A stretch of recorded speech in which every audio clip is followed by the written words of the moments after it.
नमस्कार, let's cook with Vaishu या चॅनलवर तुम्हा सर्वांचे स्वागत आहे। आज आपण बनवतोय रेस्टॉरंट स्टाईल चना मसाला। रेस्टॉरंट स्टाईल चना मसाला बनवायचा असेल तर तुम्ही या पद्धतीने नक्की करून बघा। एकदम जबरदस्त आणि लाजवाब तयार होतो।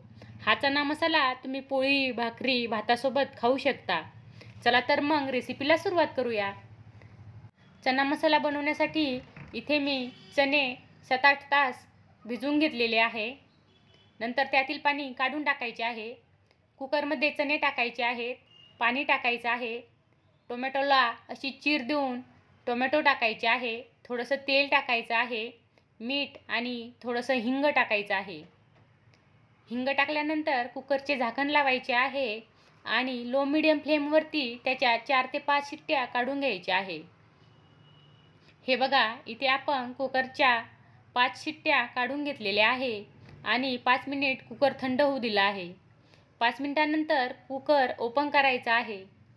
आपले टोमॅटोही छान शिजले आहे। टोमॅटो साईडला काढून घ्यायचे आहे।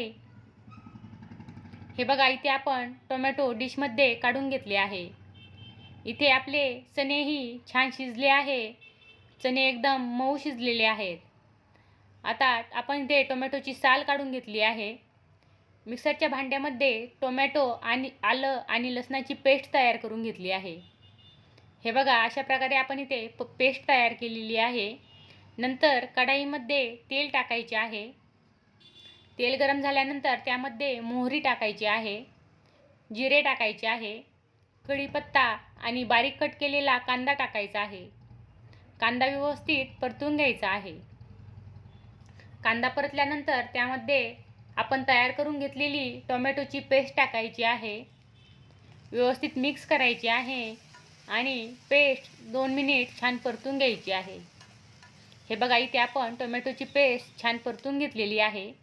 नंतर त्यामध्ये हळद, गरम मसाला, लाल तिखट आणि मीठ टाकायचे आहे आणि व्यवस्थित मिक्स करून घ्यायचे आहे।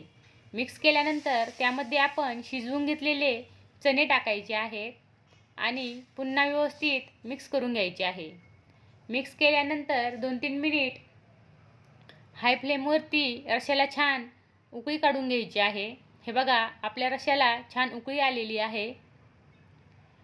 उकळी आल्यानंतर गॅसची फ्लेम लो करायची आहे आणि लो फ्लेमवरती 2-3 मिनिट पुन्हा चणे छान शिजवून घ्यायचे आहे आणि नंतर कोथिंबीर टाकायची आहे। तयार आहे आपला झणझणीत रेस्टॉरंट स्टाईल चना मसाला। बाहेर जाऊन खाण्यापेक्षा घरच्या घरी नक्की ट्राय करून बघा आणि कसा झाला ते मला सांगायला विसरू नका। रेसिपी आवडली असेल तर व्हिडिओला लाईक आणि चॅनल सबस्क्राईब नक्की करा। पुन्हा भेटूया अशाच नवनवीन रेसिपींसोबत। धन्यवाद।